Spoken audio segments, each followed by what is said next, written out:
Kaboklei hairiba nupi asi laisabi aribini. Liba haibabu aduki matik liri. Nupa amatana magi maphamda nungsi pami haina phongdorakte. Masigi matangda mahak mathanta amu makhoida odu sagwatjai. Amaromda Kaboklei hairiba nupi asi oida padaba yamna ngangba, pau yamna tamthok tamsin tawba nupi amasu oirame. Nungthilgi matamni. Kaboklei lekaigi mandomcha arubigi manakta famduna mahak leiri.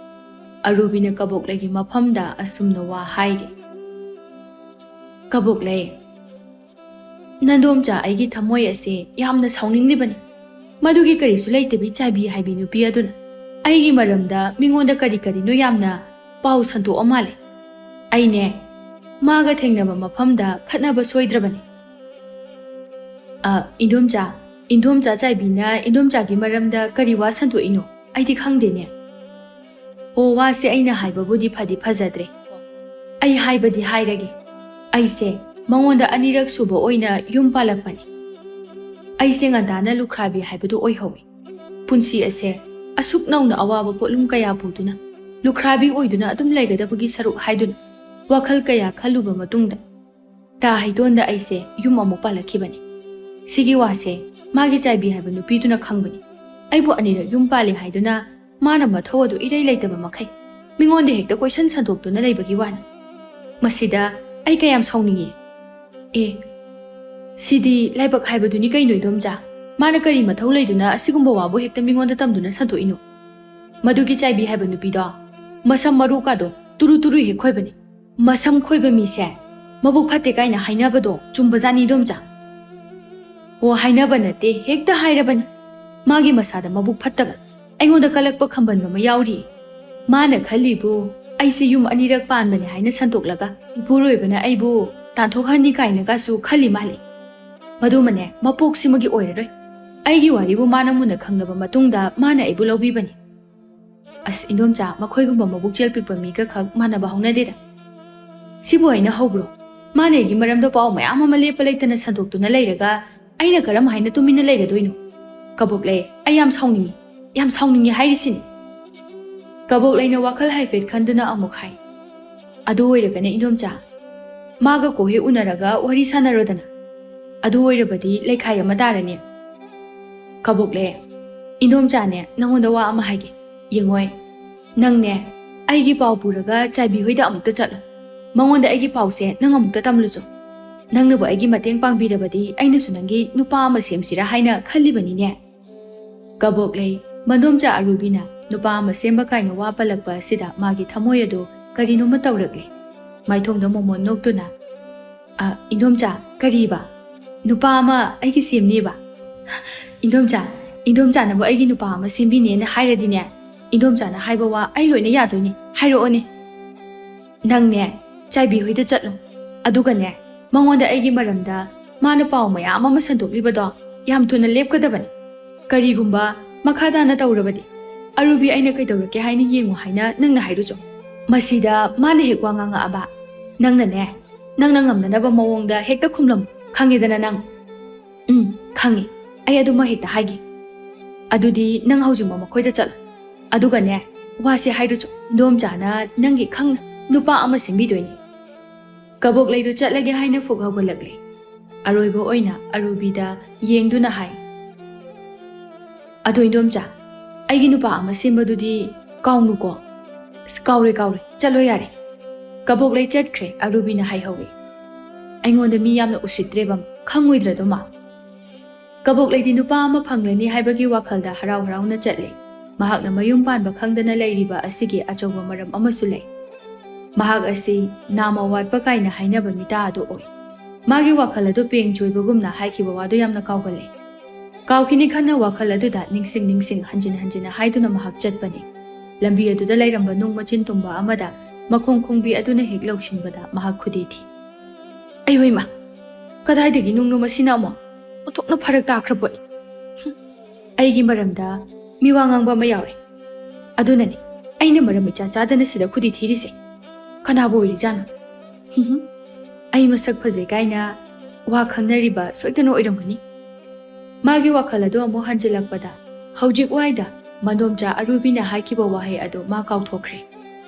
ꯑꯦ ꯀꯩꯅꯣꯗ ꯍꯧꯖꯤꯛꯇ ꯏꯟꯗꯣꯝꯆꯥ ꯑꯔꯨꯕꯤꯅ ꯑꯩꯉꯣꯟꯗ ꯍꯥꯏꯔꯨꯆꯣꯅ ꯑꯩꯉꯣꯟꯗ ꯍꯥꯏꯔꯛꯈꯤꯕ ꯋꯥꯐꯝ ꯑꯗꯨꯕꯨ ꯃꯍꯥꯛ ꯇꯁꯦꯡꯅ ꯀꯥꯎꯔꯦ ꯃꯈꯨꯠ ꯑꯗꯨꯅ ꯃꯀꯣꯛ ꯑꯗꯨꯗ ꯑꯅꯤ ꯑꯍꯨꯝꯂꯛꯇꯪ ꯊꯛ ꯊꯛ ꯊꯥꯏ ꯑꯗꯨꯒ ꯑꯃꯨꯛ ꯑꯁ ꯀꯥꯎꯔꯦꯗ ꯅꯤꯡꯁꯤꯡꯉꯨ ꯌꯥꯗ꯭ꯔꯦ ꯑꯩꯒꯤ ꯀꯣꯛꯁꯤꯗꯤꯕ ꯃꯥꯅ ꯍꯥꯏꯔꯛꯄꯗꯨꯕꯨ ꯏꯟꯗꯣꯝꯆꯥ ꯆꯥꯏꯕꯤ ꯍꯨꯏꯗ ꯆꯠꯂꯒ ꯑꯣ ꯅꯤꯡꯖꯪꯉꯦ ꯆꯥꯛ ꯆꯥꯅꯁꯤ ꯍꯥꯏꯕꯀꯣ ꯑꯁ ꯑꯩꯗꯤ ꯄꯨꯡꯀꯥꯎ ꯍꯦꯛ ꯀꯥꯎꯊꯣꯛꯔꯤꯍꯦ ꯑꯁꯨꯝꯅ ꯍꯥꯏꯗꯨꯅ ꯃꯍꯥꯛ ꯃꯈꯥ ꯇꯥꯅ ꯃꯈꯣꯡ ꯑꯃꯨꯛ ꯊꯥꯡꯗꯨꯅ ꯆꯠꯂꯤ ꯃꯍꯥꯛ ꯆꯥꯏꯕꯤ ꯍꯨꯏꯒꯤ ꯃꯌꯨꯝ ꯌꯧꯔꯦ ꯅꯣꯛꯐꯦꯠ ꯇꯧꯅ ꯃꯍꯥꯛ ꯆꯪꯉꯤ ꯆꯥꯏꯕꯤꯁꯨ ꯂꯩꯔꯝꯃꯤ ꯂꯩꯀꯥꯏꯒꯤ ꯅꯨꯄꯤ ꯂꯩꯁꯥꯕꯤ ꯑꯔꯤꯕꯤ ꯀꯕꯣꯛꯂꯩꯅ ꯂꯥꯛꯄꯗꯨ ꯎꯕꯗ ꯃꯍꯥꯛꯅ ꯀꯧꯁꯤꯜꯂꯤ ꯑꯦ ꯀꯕꯣꯛꯂꯩ ꯅꯪ ꯂꯥꯛꯏꯔꯣ ꯆꯪꯉꯣ ꯐꯝꯁꯤ ꯂꯥꯛꯑꯣ ꯍꯣꯏ ꯏꯟꯗꯣꯝꯆꯥ ꯑꯩ ꯂꯥꯛꯏꯅꯦ ꯐꯝꯁꯤ ꯂꯥꯛꯑꯣ ꯃꯍꯥꯛ ꯆꯪꯁꯤꯟꯗꯨꯅ ꯐꯝꯃꯤ ꯆꯥꯏꯕꯤꯅ ꯍꯪꯉꯤ ꯀꯔꯤ ꯂꯩꯔꯒꯦ ꯅꯪꯅ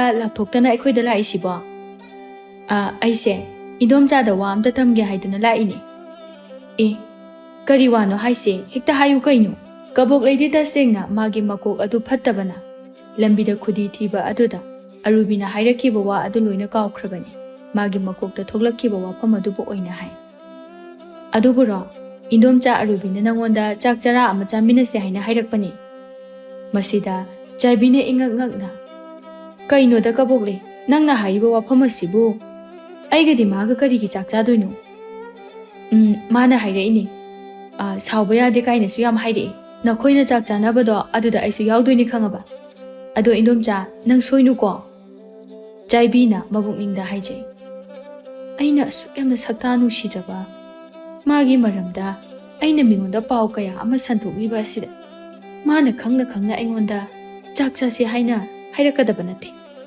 ꯃꯁꯤꯒꯤ ꯀꯕꯣꯛꯂꯩ ꯍꯥꯏꯕ ꯅꯨꯄꯤꯁꯦ ꯃꯥꯒꯤ ꯃꯀꯣꯛ ꯑꯁꯤ ꯆꯥꯛꯄꯒꯨꯝꯅ ꯇꯧꯕꯅꯤ ꯃꯥꯅ ꯁꯦꯔꯥꯟ ꯇꯨꯔꯥꯟꯅ ꯍꯥꯏꯔꯤꯕ ꯁꯣꯏꯗꯅ ꯑꯣꯏꯔꯝꯒꯅꯤ ꯃꯉꯣꯟꯗ ꯑꯣꯟꯁꯤꯟꯗꯨꯅ ꯑꯃꯨꯛ ꯍꯥꯏ ꯀꯕꯣꯛꯂꯩ ꯅꯪꯅ ꯍꯥꯏꯔꯤꯕ ꯋꯥꯗꯨ ꯇꯥꯕ ꯌꯥꯕ ꯋꯥ ꯅꯠꯇꯦꯗ ꯅꯠꯇꯦꯅꯦ ꯃꯥꯒ ꯑꯩꯒ ꯆꯥꯛ ꯆꯥꯃꯤꯟꯅꯗꯣꯏꯁꯤꯕꯨ ꯀꯔꯤꯒꯤꯅꯣ ꯑꯩꯗꯤ ꯉꯝꯃꯣꯏ ꯀꯩꯅꯣ ꯃꯤꯅ ꯑꯁꯨꯛ ꯐꯖꯅ ꯆꯥꯛ ꯆꯔꯥ ꯑꯃ ꯆꯥꯃꯤꯟꯅꯁꯦꯅ ꯍꯥꯏꯔꯛꯑꯒ ꯅꯠꯇꯦꯅꯦ ꯃꯥꯒ ꯑꯩꯒꯅ ꯆꯥꯛ ꯆꯥꯃꯤꯟꯅꯒꯗꯧꯔꯤꯕꯁꯤꯒꯤ ꯃꯔꯝ ꯑꯁꯤꯕꯨ ꯀꯔꯤꯒꯤꯅꯣ ꯃꯗꯨꯒꯤ ꯃꯔꯝ ꯑꯗꯣ ꯃꯔꯝ ꯑꯃ ꯏꯆꯥ ꯆꯥꯗꯦꯗ ꯑꯗꯨꯗꯤ ꯑꯩ ꯏꯟꯗꯣꯝꯆꯥ ꯆꯥꯏꯕꯤꯅ ꯆꯥꯛ ꯆꯥꯅꯕꯗꯣ ꯉꯝꯃꯔꯣꯏꯅ ꯍꯥꯏꯔꯨꯔꯒꯦꯀꯣ ꯍꯣꯏ ꯍꯥꯏꯔꯨꯔꯣ ꯌꯥꯔꯦ ꯑꯗꯨꯗꯤ ꯑꯩ ꯑꯃꯨꯛ ꯆꯠꯂꯦꯀꯣ ꯑꯁꯨꯝꯅ ꯑꯣꯏꯅ ꯍꯥꯏꯔꯝꯗꯨꯅ ꯃꯍꯥꯛ ꯍꯧꯒꯠꯇꯨꯅ ꯊꯣꯛꯈ꯭ꯔꯦ ꯃꯁꯤꯅꯅꯦ ꯁꯦꯔꯥꯟ ꯇꯨꯔꯥꯟ ꯄꯥꯎ ꯇꯝꯕ ꯁꯣꯏꯗꯅ ꯑꯣꯏꯔꯝꯒꯅꯤ ꯃꯗꯨꯒꯤ ꯑꯔꯨꯕꯤ ꯍꯥꯏꯕꯤ ꯃꯋꯥ ꯑꯅꯤꯔꯛ ꯅꯥꯏꯕꯤ ꯅꯨꯄꯤ ꯑꯗꯨꯅ ꯑꯩꯉꯣꯟꯗ ꯄꯥꯎ ꯑꯃ ꯇꯝꯂꯨꯆꯣꯅ ꯀꯕꯣꯛꯂꯩꯁꯦ ꯏꯅꯥꯛꯇ ꯊꯥꯔꯛꯄ ꯁꯣꯏꯗꯅ ꯑꯣꯏꯔꯝꯒꯅꯤ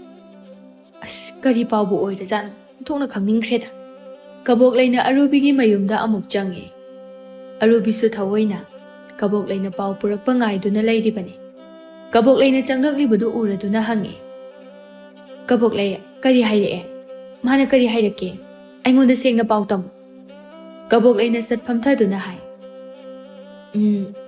ꯍꯣ ꯃꯥꯗꯣ ꯆꯥꯛ ꯆꯥꯅꯕꯗꯣ ꯇꯜꯂꯦꯌꯦ ꯋꯥꯐꯝ ꯑꯁꯤꯗ ꯑꯔꯨꯕꯤ ꯏꯉꯛ ꯉꯛꯅ ꯆꯥꯛ ꯆꯥꯅꯕ ꯅꯠꯇꯦ ꯅꯪꯅ ꯍꯥꯏꯔꯤꯁꯤꯕꯨ ꯀꯅꯥꯒꯤ ꯆꯥꯛ ꯆꯥꯅꯕꯅꯣ ꯀꯩꯅꯣ ꯅꯪꯅ ꯑꯩꯉꯣꯟꯗ ꯏꯟꯗꯣꯝꯆꯥ ꯆꯥꯏꯕꯤꯒꯤ ꯃꯅꯥꯛꯇ ꯆꯠꯂꯒ ꯆꯥꯛ ꯑꯃ ꯆꯥꯅꯁꯦꯅ ꯍꯥꯏꯔꯛꯏꯗꯨꯗꯤ ꯑꯗꯣ ꯑꯩꯅ ꯍꯥꯏꯔꯨꯕꯅꯦ ꯑꯗꯣ ꯃꯥꯗꯤ ꯉꯝꯃꯣꯏꯌꯦ ꯑꯔꯨꯕꯤ ꯃꯈꯨꯠꯇꯨ ꯃꯀꯣꯛꯇ ꯍꯥꯞꯇꯨꯅ ꯑꯁ ꯂꯣꯏꯔꯦꯗꯅ ꯇꯧꯔꯤꯁꯤꯗꯤ ꯀꯕꯣꯛꯂꯩ ꯏꯕꯦꯝꯃ ꯅꯪꯕꯨ ꯀꯗꯣꯝꯗ ꯊꯣꯛꯂꯒꯕ ꯀꯩꯅꯣ ꯊꯣꯡꯒꯥꯟꯗꯒꯤꯅꯦ ꯑꯩꯅ ꯆꯪꯉꯛꯏꯁꯦ ꯑꯃꯨꯛ ꯊꯣꯛꯈ꯭ꯔꯣ ꯍꯥꯏꯔꯣ ꯑꯁ ꯑꯩ ꯋꯥꯔꯦꯗ ꯅꯪꯅ ꯑꯁꯨꯛ ꯌꯥꯝꯅ ꯅꯀꯣꯛ ꯆꯥꯛꯂꯤꯕꯁꯤꯕꯨ ꯀꯔꯤꯒꯤꯅꯣ ꯑꯩꯅ ꯍꯥꯏꯌꯨ ꯍꯥꯏꯅ ꯍꯥꯏꯈꯤꯕ ꯋꯥꯅ ꯑꯃ ꯑꯗꯨꯒ ꯅꯪꯅ ꯍꯥꯏꯔꯨꯔꯤꯕ ꯋꯥꯗꯨꯅ ꯑꯃ ꯁꯤꯕꯨ ꯀꯔꯤꯅꯣ ꯍꯥꯏꯕꯅꯤꯗ ꯀꯩꯅꯣꯗ ꯏꯟꯗꯣꯝꯆꯥ ꯅꯪꯅ ꯍꯥꯏꯌꯣꯅ ꯊꯧꯋꯣꯏꯟꯀꯤ ꯋꯥꯔꯤꯉꯩ ꯆꯠꯂꯨꯔꯦ ꯑꯗꯨꯒ ꯍꯥꯏꯔꯨꯔꯒ ꯑꯩꯉꯣꯟꯗ ꯑꯣꯟꯁꯤꯟꯗꯨꯅ ꯑꯃꯨꯛ ꯁꯥꯎꯕꯤꯔꯤꯁꯤꯕꯨ ꯀꯔꯤꯒꯤꯅꯣ ꯏꯟꯗꯣꯝꯆꯥꯅ ꯑꯩꯕꯨ ꯆꯠꯂꯣꯅ ꯊꯥꯕ ꯅꯠꯇ꯭ꯔꯣ ꯑꯔꯨꯕꯤꯅ ꯃꯆꯤꯟ ꯑꯗꯨꯗ ꯃꯨꯔꯨꯝ ꯁꯣꯟꯗꯨꯅ ꯍꯥꯏꯖꯩ ꯃꯁꯤꯒꯤ ꯀꯣꯛꯆꯥꯛꯄꯤ ꯅꯨꯄꯤ ꯑꯁꯤꯗ ꯀꯔꯤ ꯅꯨꯡꯒꯤ ꯋꯥ ꯍꯥꯏꯖꯔꯨꯕꯅꯣ ꯍꯥꯏꯕꯗꯨ ꯍꯦꯛ ꯌꯧꯏꯗ ꯑꯗꯨꯛ ꯐꯖꯅ ꯍꯥꯏꯈꯤꯕ ꯋꯥ ꯑꯗꯨꯕꯨ ꯀꯣꯛ ꯍꯦꯛ ꯀꯥꯎꯊꯣꯛꯇꯨꯅ ꯀꯗꯣꯝꯗꯒꯤꯅꯣ ꯈꯪꯗꯕ ꯆꯥꯛ ꯆꯥꯅꯕꯒꯤ ꯋꯥ ꯍꯥꯏꯔꯝꯃꯤ ꯂꯣꯏꯔꯦꯕ ꯑꯩꯗꯤ ꯆꯥꯏꯕꯤꯅ ꯈꯜꯂꯝꯒꯗꯧꯔꯤꯕ ꯋꯥꯈꯜ ꯑꯁꯤꯕꯨ ꯀꯔꯤꯅꯣ ꯍꯥꯏꯕꯅꯤꯗ ꯑꯗꯨꯗꯤ ꯏꯟꯗꯣꯝꯆꯥ ꯑꯩ ꯑꯃꯨꯛ ꯆꯠꯂꯒꯦ ꯑꯩ ꯋꯥꯔꯦ ꯀꯥꯎꯏꯅꯦ ꯏꯟꯗꯣꯝꯆꯥꯅ ꯉꯁꯥꯏ ꯑꯩꯒꯤ ꯅꯨꯄꯥ ꯑꯃ ꯁꯦꯝꯕꯤꯅꯤꯅ ꯍꯥꯏꯈꯤꯕꯗꯣ Adubo, Indomcha, Madu Sobeareko. Kaboklegi wafam asida Arubi yam soundingi. Hey, nakok ado ping choy sunang lupagi wafam di kakauti ne. Karigi nupa, chalo, nasak to yuninde. Adu fazana hai wana wasina kraga seram turan hikta hai leram niba. Hey kokchakbi, chakro yare nang. Mata mani ne. Sakta asiga.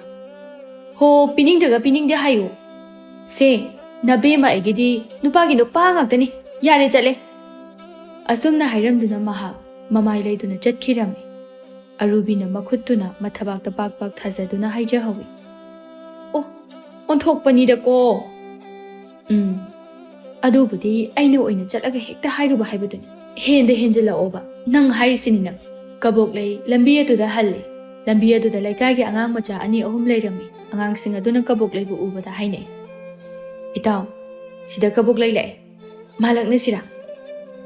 Lakna si. Adudi hekta kauraga lakna si ko. Asi haiduna angang amani hekta kawi. Ho kaboklei, nang bu kadai chatoy no. Kaga bo kabok lay galay. Ho kaboklei. Kaboklei angang singa duna adum na lakna rakpa aduda mamay du sat lay shinduna. He ngang, kaino. Nathaki halda adum na kanan lakno haina na kuida haige. Nui chay chagiro. Ho kaboklei, ekoi mana haini nang se. Laisabi kumuthok ni chumbra. Kumuthok pa haise kamay tawge ba amta yenge ne. Masigi angang singse aingonda tasengna mi yamna usitre ne. Nakhoi ne, chay chaba soire ko. Yam lakna jarakano haisini. Chumbu chumdra ne kaboklei. Akoi madagi sunang ne hena hali hai chumbra ba. He, yam taning de ko. Kadai dagi angang singo. Chalo ada, nasak singdo yening de. Angang makhoi ahumna amata oina laknai. Kaboklei, Kokchakbi Kaboklei, sono chubi kaboklei. Kaboklei angang sing aduna adum na lakna ba aduda mahak taba ngamdraduna manakong ani adum mensinduna kanna hek chen kirami. Maduda angang sing aduna tanaduna koiraw hek laurami. Kaboklei adum na kanna chen ba aduda mahak makong adu lawshinduna laymayda uptuna hek tui. Madu ubada angang sing adu chap lepi aduga hai. Kaboklei ture. Kaboklei, nang buna bro. Kaboklei do yam sauna. He, napayang macha chalo ada. Hojikti ay ture, pari ni base. Angang sing do mamay lay do na chat kirami. Kaboklei so hogatuna, mayum tam na tap na chat kirami. Kaboklei mayum yauraduna, mayum tam na changi. Magi mama lay mahaldi, mangolda fi sudu na layri. Kaboklei chumdring changsilak laga dari adu dadag pamtay. Makut adu na makokta koro amuk khole. Lay mahal na machanupi da yengdu na hai. Hai, nakokto kholi badu na karigino. Iruzadaba kayam kuiragi nang. Swayda yam khotkano. Nang ubada ay niya kokchakbi kare. Chalo, amta iruza thoksu chalo. Ima, kaidagi iruzabano. Irubaga ngamara ay karigi irubano. Nasado irudabagi manam ama tawrini hinang bo. Laikai koibana marol ama pamliba yumgi makhada ngai hakta leige haibadi khande. Nasaktu yeningde. Sasa chalo. Mod kera nam thigera. Ai iruzaba sungam engamai. Kaya dunu yungni he. Ado ima akoi chakle hobra. Ai chak yam lami. Khara le hobani. Ai chak lami charawa lokige. Hai, iru do hana lu jaw haibani ni nang bo. Iru lu baloira kanda kuno oina jawo. As kai de no da. Asugam na chak lama kan sida. Chak tu mum ta chagi. Ase hai duna fuk hawgatuna mahag imung da jangke. Lay mahal na. Masi angang se karam haina ngang na sakna ga dori buno tawri siba. Mana aina haiba wasu amatta yade tawri se. Aina lekai koiruno haibasu. Mana hekta chatkiba. Aina khambaga amatta yadaba. Mahag ase mayamga mimana de haibasi mahag masana khangjadeba. Aigi icha se onthokpani da ko. Mama aina magi dabak asi yongno wari base. Mana di kari su khangbi bazat na te. Kaboklei di chakhom aduda chak pukham adumaga makhut nama aduna makok do goro khotuna chak to kanna jari. Mathangi numit ni ayugi chak adu lay mahal na thongna na ba sem sari. Machil aduda na asum na hairi. Masibu karamba machano haibani da. Mama aiga maga khakta yum asida lairibani haibase masu khanglibani. Yumgi thabak pumna maksu Mama aina loina tawduna leire. Aduga selsu aina tanduna leire. Mama aigi awaba masak asuk yamna khangdaba macha asibu karino haibanida. Mahak thakta ai ase asi yawna warabani ko. No ngalabanina amuk lekai koiba jakena hairani. Laisabi aribi mahakna hujukpu lekai koiduna leibagi matamla haibanida. Imagi bema nangna asuk yamna wakhal tadriba sibu karino. Masibu kadaida muk leikraba janone aibo. Makhol mawagasu amata tade. Ase haiduna machanupibu kadaida leigi yenge haiduna mahak mapanda thoglai. Leiba udaba aduda machanupibu kawe. Bema imagi bema nangbu kadaida leigi ni he. Ho kaboklei. Yanakha maning adomdagi kaboklei na khumlai. Kaino ima aisida leiye. Leimahal machanupigi khonjel taba aduda yanakha adomda mangak adu chepthaduna yengi. Machanupina maning aduda mathanda phamduna leiribadu uraduna hangi. Hai, nangde aduda kaidawriba? Kaino ima kaidawrage? Mi ai wakhal khalini. Ayuksida nangdi kari wakhal khaliba? Aduda phamduna leibana kanaroi. Nang amane lei haibagi imada mateng kari suiba nate. Nasana chariba chaktu phawbudi hek thongningde. Lau lau, si lau. Ai wa haige lau. Mama na kauribudu kaboklei haugatuna. Mama ima naktamda lai. Mama bu yengduna hai. Kaino ima, kai haige haino. Ngai hak leiradi nangsu lekai koiba chatlage na hairani. Ima ne, nangna chana naba chak thongba hauramlabani. Ima na chak loidriba phawba. Nang ne, langchak amta cha am. Langchak chak pakaina. Talli ima. Hai. Pakhon amata haiba yadaba macha sibu karino. Langchak khara chakpadi nang yaidana. Yumgi thabak mana amata nang tawba nate. Langchak khara chau. Adu natrabadi nang ne. Chak pijaroidabani hairisini. Hoi bai ma. Asumna hairamduna Leimahal imungda changkre. Kaboklei yam tanna. As. Ngatan burida. Hujukpo ingonda langchak chau kaino. Ai dibuko. Tanna tanna mahak phamthai. Mamang aduda lang yauriba taring adu thambi. Tanna tanna mahak langchak adu chai. Mahakna adumna langchak chakpa aduda yauriba lang adu pat hek tatlami. Maduda mahakna haijay. Hera, kari lang mo masiba. Asuk yamna pat pangtatat pasiba. Yam tatning laba mali masi. Khoidawsi sum saungningaw tuiniyo. Lang adudagi lang machin thina nabakan na hone. Lang machinduna kadaida muk laikre. Ai dibuko. Laite base. Sidane. Aina langchak chakpa yam tallisi. Kadaida lorkhrabaduni masibu. Tokna sauningkreda.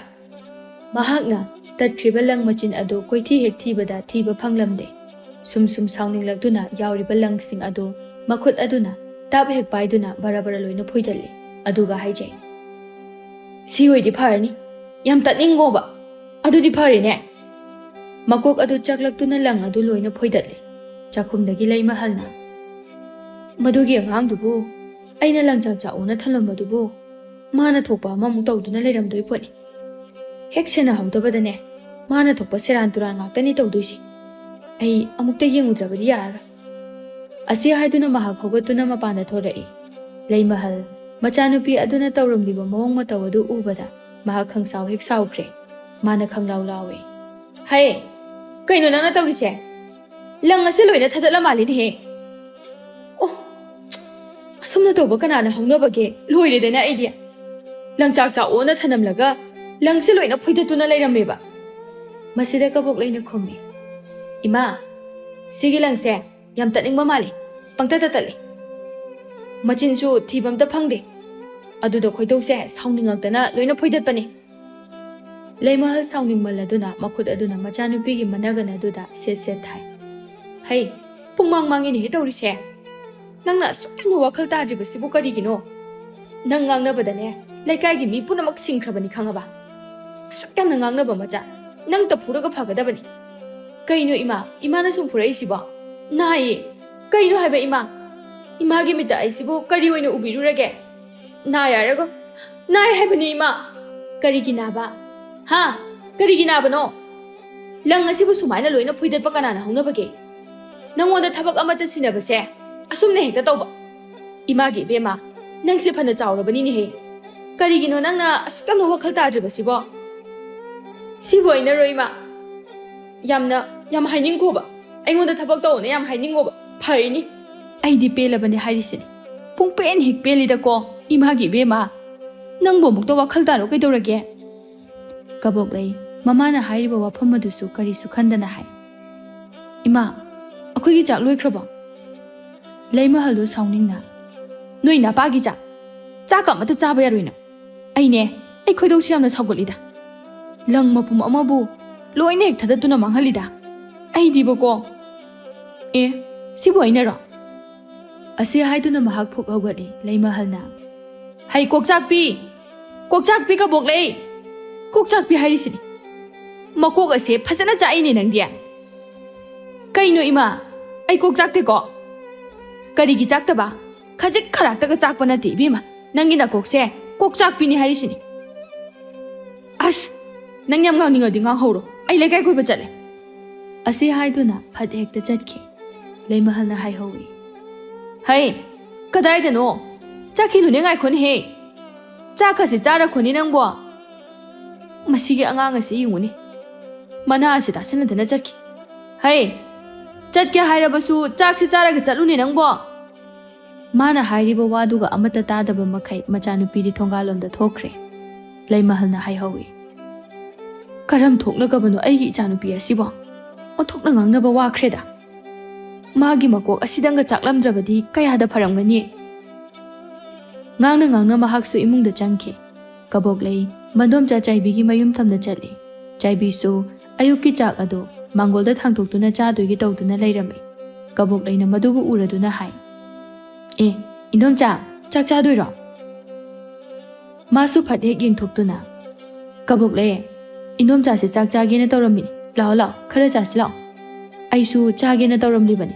ꯅꯪꯕꯨ ꯀꯗꯣꯝꯗ ꯆꯠꯂꯨꯔꯤꯕꯅꯣ ꯏꯟꯗꯣꯝꯆꯥ ꯑꯩ ꯁꯨꯝ ꯂꯥꯛꯏꯅꯤꯗ ꯂꯥꯛꯑꯣ ꯀꯥꯈꯠꯂꯣ ꯁꯤꯗ ꯐꯝꯃꯨꯁꯦ ꯆꯥꯛ ꯈꯔ ꯆꯥꯁꯤ ꯅꯠꯇꯦ ꯅꯪꯕꯨ ꯆꯥꯛꯀ ꯆꯥꯔꯛꯑꯕꯣ ꯆꯥꯔꯛꯇ꯭ꯔꯤꯗ ꯏꯟꯗꯣꯝꯆꯥ ꯑꯗꯨꯗꯤꯅꯦ ꯏꯟꯗꯣꯝꯆꯥꯒ ꯆꯥꯛꯁꯤ ꯆꯥꯔꯁꯤ ꯉꯔꯥꯡ ꯅꯨꯃꯤꯗꯥꯡꯒꯤ ꯉꯥꯔꯦꯜꯒ ꯌꯥꯎꯔꯤ ꯐꯅ ꯑꯗꯨꯝ ꯍꯥꯎꯔꯅꯤꯗ ꯇꯧꯔꯤꯁꯦ ꯍꯦꯛꯇ ꯆꯥꯔꯒꯦ ꯑꯁꯤ ꯍꯥꯏꯗꯨꯅ ꯃꯍꯥꯛꯁꯨ ꯐꯝꯊꯗꯨꯅ ꯆꯥꯛ ꯑꯗꯨ ꯆꯥꯕ ꯌꯥꯎꯁꯤꯜꯂꯤ ꯆꯥꯛ ꯆꯥꯅ ꯆꯥꯏꯕꯤꯅ ꯀꯕꯣꯛꯂꯩꯗ ꯍꯪꯉꯤ ꯀꯕꯣꯛꯂꯩ ꯅꯪꯅ ꯉꯔꯥꯡ ꯑꯩꯈꯣꯏꯗ ꯂꯥꯛꯇꯨꯅ ꯑꯔꯨꯕꯤꯅ ꯍꯥꯏꯔꯛꯄ ꯋꯥ ꯑꯃ ꯅꯪꯅ ꯁꯦꯔꯥꯟ ꯇꯨꯔꯥꯟꯅ ꯇꯝꯂꯝꯕꯗꯣ ꯑꯗꯨꯕꯨ ꯀꯔꯤ ꯋꯥꯔꯤꯅꯣ ꯅꯪꯕꯨ ꯃꯗꯨ ꯅꯤꯡꯁꯤꯡꯂꯕꯣ ꯀꯕꯣꯛꯂꯩ ꯉꯔꯥꯡꯒꯤ ꯋꯥꯗꯨ ꯃꯥ ꯉꯁꯤꯗꯤ ꯅꯤꯡꯁꯤꯡꯂꯦ ꯑꯗꯨꯅ ꯍꯥꯏ ꯅꯤꯡꯁꯤꯡꯉꯦ ꯏꯟꯗꯣꯝꯆꯥ ꯑꯩ ꯍꯥꯏꯔꯛꯀꯦ ꯑꯗꯨꯕꯨꯔꯣ ꯏꯟꯗꯣꯝꯆꯥ ꯑꯔꯨꯕꯤꯅ ꯍꯥꯏꯔꯤꯕ ꯅꯪꯅ ꯃꯥꯒꯤ ꯃꯔꯝꯗ ꯃꯤꯉꯣꯟꯗ ꯄꯥꯎ ꯃꯌꯥꯝ ꯑꯃ ꯁꯟꯗꯣꯛꯂꯤꯕꯗꯣ ꯌꯥꯝ ꯊꯨꯅ ꯇꯣꯛꯎ ꯁꯤꯅꯤ ꯍꯥꯏꯔꯤꯕ ꯑꯣ ꯑꯩꯅ ꯈꯜꯂꯦꯕ ꯑꯩꯅ ꯃꯤꯉꯣꯟꯗ ꯍꯥꯏꯔꯤꯕ ꯋꯥꯐꯝ ꯑꯁꯤꯕꯨ ꯑꯔꯥꯟꯕ ꯋꯥꯔꯣ ꯅꯠꯇꯦ ꯃꯥꯒꯤ ꯑꯁꯤꯒꯨꯝꯕ ꯑꯆꯨꯝꯕ ꯋꯥꯐꯝ ꯑꯁꯤꯕꯨ ꯀꯌꯥꯝ ꯀꯨꯏꯅ ꯂꯣꯠꯇꯨꯅ ꯊꯝꯒꯗꯣꯏꯅꯣ ꯑꯆꯨꯝꯕ ꯍꯥꯏꯕꯅꯤꯅ ꯑꯩꯗꯤ ꯈꯪꯗꯦꯗ ꯃꯥꯅꯗꯤ ꯀꯩꯅꯣ ꯃꯌꯥꯝ ꯑꯃ ꯍꯥꯏꯕꯅꯤ ꯑꯗꯨꯗꯤ ꯀꯕꯣꯛꯂꯩ ꯅꯪꯅ ꯑꯃꯨꯛ ꯃꯥꯒꯤ ꯃꯅꯥꯛꯇ ꯆꯠꯂꯒ ꯑꯁꯨꯝꯅ ꯍꯥꯏꯌꯨ ꯅꯨꯄꯤꯅ ꯃꯣꯡꯐꯝ 2 ꯁꯨꯕ ꯍꯧꯅꯗꯦ ꯅꯌꯨꯝ ꯑꯃꯨꯛ ꯄꯥꯜꯂꯤꯕꯗꯣ ꯅꯃꯥꯏ ꯑꯗꯨ ꯏꯀꯥꯏꯕ ꯈꯪꯗ꯭ꯔꯥꯅ ꯑꯝꯇ ꯍꯥꯏꯌꯨꯀꯣ ꯍꯥꯏꯒꯦ ꯆꯥꯛꯁꯦ ꯅꯕꯨꯛ ꯊꯟꯅ ꯆꯥꯔꯣ ꯑꯗꯨꯒ ꯃꯥꯒꯤ ꯃꯅꯥꯛꯇ ꯆꯠꯂꯒ ꯄꯥꯎꯁꯦ ꯍꯥꯏꯔꯨꯆꯣꯀꯣ ꯍꯣꯏ ꯏꯟꯗꯣꯝꯆꯥ ꯀꯕꯣꯛꯂꯩ ꯆꯥꯛꯇꯨ ꯈꯔ ꯆꯥꯔꯦ ꯆꯥꯛꯇꯨ ꯆꯥꯕ ꯂꯣꯏꯔꯗꯨꯅ ꯆꯥꯏꯕꯤꯅ ꯑꯃꯨꯛꯀ ꯍꯥꯏ ꯆꯥꯛꯁꯨ ꯆꯥꯕ ꯂꯣꯏꯔꯕꯅꯤꯅ ꯆꯠꯂꯣ ꯌꯥꯔꯦ ꯋꯥꯁꯦ ꯍꯥꯏꯔꯨꯔꯣ ꯑꯗꯨꯒꯅꯦ ꯃꯥꯅ ꯑꯃꯨꯛ ꯍꯥꯏꯔꯛꯄꯗꯣ ꯁꯤꯗ ꯑꯃꯨꯛ ꯑꯩꯉꯣꯟꯗ ꯇꯝꯕ ꯂꯥꯛꯎꯀꯣ ꯍꯣꯏ ꯏꯟꯗꯣꯝꯆꯥ ꯍꯩ ꯅꯪꯒꯤ ꯅꯀꯣꯛ ꯆꯥꯛꯄꯤ ꯀꯥꯎꯒꯟꯕꯤꯗꯣ ꯑꯃꯨꯛ ꯇꯧꯒꯅꯨꯀꯣ ꯇꯧꯔꯣꯏꯕ ꯌꯥꯔꯦ ꯆꯠꯂꯣ ꯀꯕꯣꯛꯂꯩ ꯃꯈꯣꯡ ꯊꯨꯅ ꯊꯥꯡꯗꯨꯅ ꯂꯥꯛꯏ ꯃꯗꯣꯝꯆꯥ ꯑꯔꯨꯕꯤꯒꯤ ꯃꯌꯨꯝꯗ ꯆꯪꯁꯤꯟꯗꯨꯅ ꯃꯗꯣꯝꯆꯥ ꯑꯔꯨꯕꯤꯗ ꯍꯥꯏ ꯏꯟꯗꯣꯝꯆꯥ ꯆꯥꯏꯕꯤꯅ ꯋꯥ ꯑꯃ ꯍꯥꯏꯔꯛꯏ ꯃꯥꯅ ꯀꯩ ꯍꯥꯏꯔꯛꯏꯕ ꯑꯩꯉꯣꯟꯗ ꯁꯦꯡꯅ ꯇꯝꯃꯨ ꯀꯕꯣꯛꯂꯩ ꯍꯥꯊꯨ ꯂꯥꯛꯄ ꯑꯗꯨꯗ ꯃꯗꯣꯝꯆꯥ ꯆꯥꯏꯕꯤꯅ ꯃꯉꯣꯟꯗ ꯍꯥꯏꯌꯨ ꯍꯥꯏꯅ ꯍꯥꯏꯔꯛꯄ ꯋꯥꯐꯝ ꯑꯗꯨ ꯑꯃꯨꯛ ꯀꯥꯎꯊꯣꯛꯈ꯭ꯔꯦ ꯃꯆꯤꯟꯗ ꯍꯥꯏꯖꯩ ꯀꯔꯤꯅꯣꯅꯦ ꯏꯟꯗꯣꯝꯆꯥ ꯆꯥꯏꯕꯤꯅ ꯍꯧꯖꯤꯛ ꯑꯩꯉꯣꯟꯗ ꯍꯥꯏꯌꯣꯅ ꯍꯥꯏꯔꯛꯈꯤꯕꯗꯨꯕꯣ ꯑꯩꯅ ꯍꯦꯛꯇ ꯀꯥꯎꯕ ꯑꯩꯕꯨ ꯃꯀꯣꯛ ꯑꯗꯨ ꯄꯥꯏꯗꯨꯅ ꯅꯤꯡꯁꯤꯡꯉꯤ ꯃꯥꯒꯤ ꯃꯇꯧ ꯑꯗꯨ ꯎꯔꯒ ꯑꯔꯨꯕꯤꯅ ꯍꯥꯏ ꯀꯕꯣꯛꯂꯩ ꯀꯩꯗꯧꯔꯦ ꯅꯪ ꯑꯃꯨꯛ ꯀꯥꯎꯔꯕꯣ ꯅꯪꯒꯤ ꯀꯥꯎꯕꯗꯣ ꯑꯃꯨꯛ ꯍꯧꯔꯕ꯭ꯔꯕ ꯑꯣ ꯅꯤꯡꯁꯤꯡꯉꯦ ꯁꯨꯃꯥꯏꯅ ꯍꯥꯏꯔꯛꯄ ꯃꯈꯣꯏꯗ ꯂꯥꯛꯑꯣ ꯋꯥꯔꯤ ꯐꯖꯅ ꯁꯥꯟꯅꯁꯤ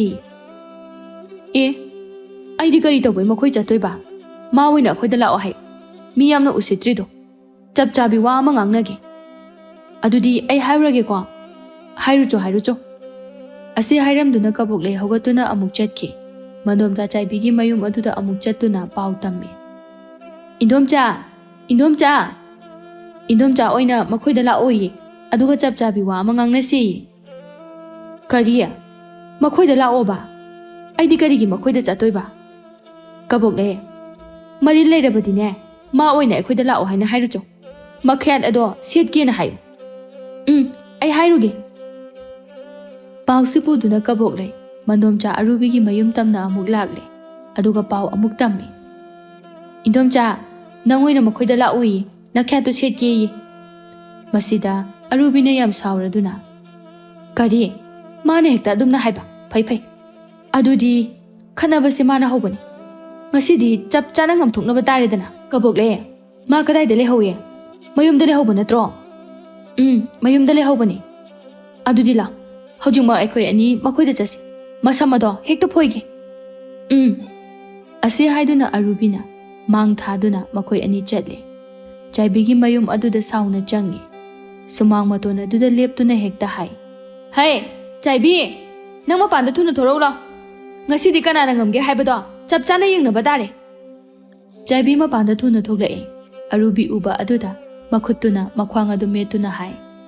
O lakti lakpiridana. Karino nangna aiga khanaba yam pamise. Khanabasibu aina hawriro natraga nangna hawbra. Ho nangna hawba nangna hawbani khangaba. Arubina amu hai. Nangna karigino aigi maramda mingonda paw yamna santoklibase. Adubu kari kaibage achumba wani kaino. Karigi achumba. Na samdu phoigani ko. Phoiro ne se phoiro se. Nangna sidai sida aigi samase phoiraga aina jagoi saduna leiba tare ne. Jagoi sabra sadabra haibado adudi yengnaba taredana. Chaibi su sumang aduda kumtharae. Makhoi ani asawbagi mayaina sumang aduda masam phoinaduna hekta khanarae. Makhol thoknasu yamna lawi. Kaboklei makhoi anina aduk yauna yamna sauna khatnariba adu khamtokpagi mahutta noktuna oina yengduna lei. Mana hai. Nueni na khanabasi yengba yam nungai. Mane na samphoire. Nang suka na phoyu ne. Mana ngamhanba yade ko. Tu somda su phoyo somda su. Makok chakpagi haunabi magi thokpa ama tawraga lei. Khanaba adu ngaihak yengnamlaga. Noini khanabase yengba yam nungai treda. Nakhoi ani khana horo ai chalage. Ase hairamduna mahak makhut adu makok to hotuna thongal tamna thoki. Chaibiga arubiga su masam phoinaduna adu makhana hawi. Lei mahalna machanupi da hai. Hey, nangna paw koi tamlaga mi khana hali hari sibu achumbaro. Kaino ima kanana haiwano aduna. Hey, mina hairibani chumbra hayo. Nangna paw yamna tamthok tamsin tawi ye. Adubu aina ra makhoina paw tamo na haibagi aide duk tamjabani. Asibu ainaga tawbai mongda. Nangbu makhoigi minairo ha makhoigi minaira haibanida. Adumna tawba kanana haunabage. Nang hairisini ko. Paw yamna tambakan ganu. Nang sunongbadi chai jaba soiroi. Makhoina thokpa khanajabani kaino. Ayabu sunatabaduda. Aidi kemte he khangde. Hoine du boba. Migi pawdo tamluranu. Adugane nang lekai su koiranu. Nahak thakta nama aise yang warabani waraba. Ware hai haide.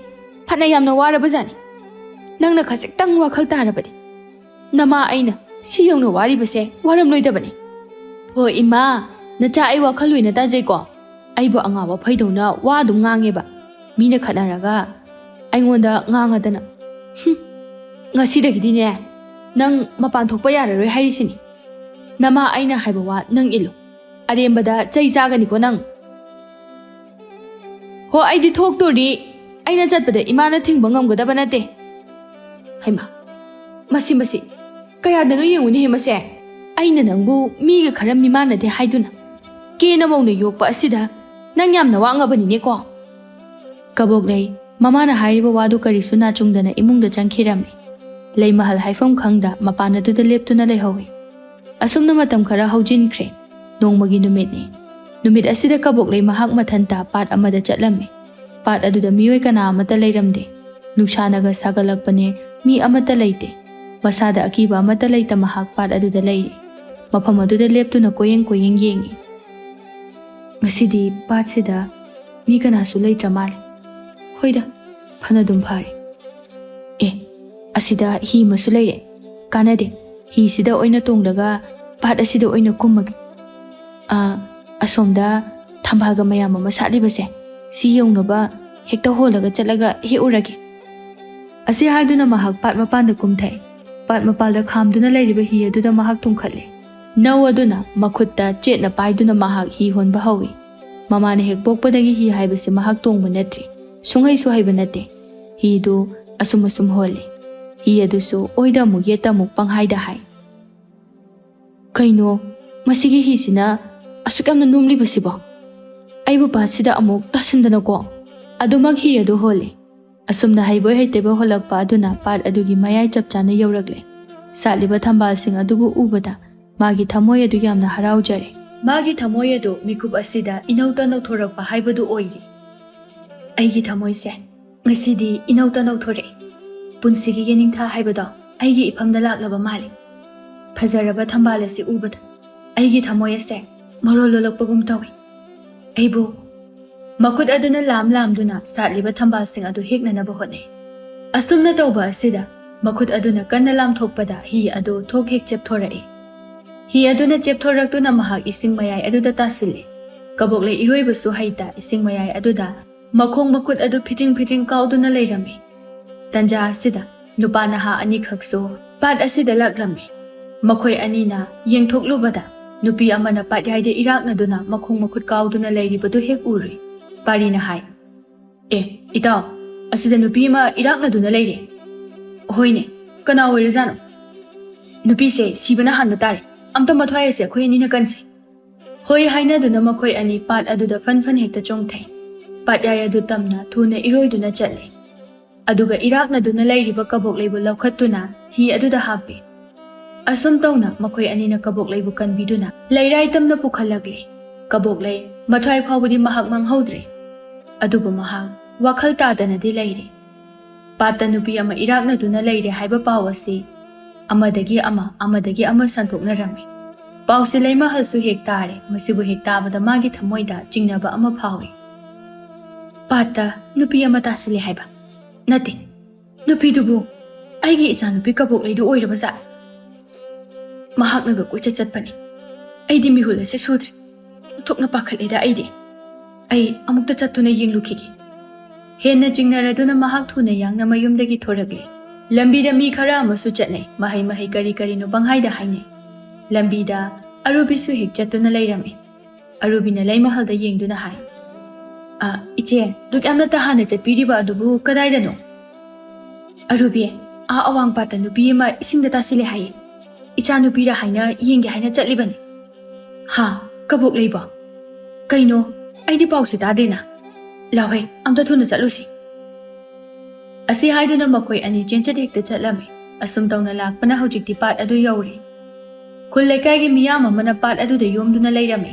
Leimahal mathamoy adu pakhatna mahak mayam marak aduda masu changsile. Mahakna yengluba matamda patta tasile hairiba nupi adu machanupi kaboklei oiduna leiramle. Leimahal magi thamoy adu swai lawe. Makhol thokna.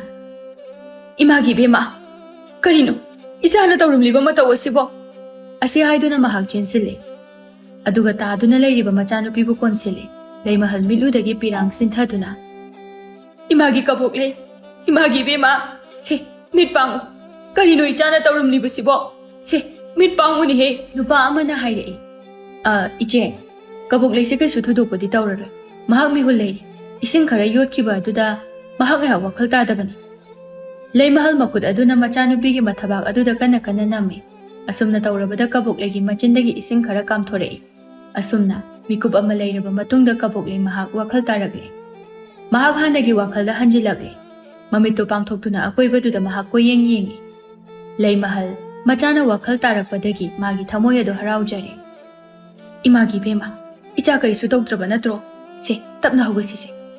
Kaboklei tapna hogali arubina hai. Iche kaboklei se yumda oina purase sida kuina leiragumse. Asumna haiduna makhoi ani changduna kaboklei bu mayumda purame. ꯍꯧꯖꯤꯛꯇꯤ ꯃꯌꯨꯝ ꯌꯧꯔꯦ ꯂꯩꯃꯍꯜꯅ ꯃꯆꯥꯅꯨꯄꯤꯒꯤ ꯃꯐꯝꯗ ꯑꯁꯨꯝꯅ ꯋꯥ ꯍꯥꯏ ꯏꯃꯥꯒꯤ ꯏꯕꯦꯝꯃ ꯅꯪꯕꯨ ꯑꯃꯨꯛꯇ ꯋꯥꯈꯜ ꯇꯥꯔꯣꯕ ꯑꯩꯒꯤ ꯊꯃꯣꯏ ꯑꯁꯤꯕꯨ ꯅꯪꯅ ꯑꯃꯨꯛ ꯍꯟꯅ ꯋꯥꯍꯜꯂꯅꯨꯕ ꯏꯃꯥꯅ ꯍꯥꯏꯕꯁꯦ ꯅꯪ ꯑꯃꯨꯛꯇꯗꯤ ꯏꯜꯂꯣ ꯀꯩꯗꯧꯒꯦ ꯃꯁꯤꯗ ꯀꯕꯣꯛꯂꯩꯅ ꯇꯞꯅ ꯈꯨꯝꯂꯛꯏ ꯏꯃꯥ ꯅꯆꯥ ꯑꯩ ꯉꯁꯤꯗꯒꯤ ꯏꯃꯥꯅ ꯍꯥꯏꯕ ꯋꯥ ꯂꯣꯏꯅ ꯏꯜꯂꯒꯦ ꯑꯁꯨꯝ ꯇꯧꯅ ꯅꯨꯃꯤꯠ ꯑꯁꯤꯗꯒꯤ ꯀꯕꯣꯛꯂꯩ ꯂꯩꯀꯥꯏ ꯀꯣꯏꯈꯤꯗ꯭ꯔꯦ ꯃꯃꯥꯅ ꯍꯥꯏꯕ ꯋꯥꯇ ꯏꯟꯗꯨꯅ ꯃꯍꯥꯛ ꯂꯩꯈꯤꯔꯝꯃꯦ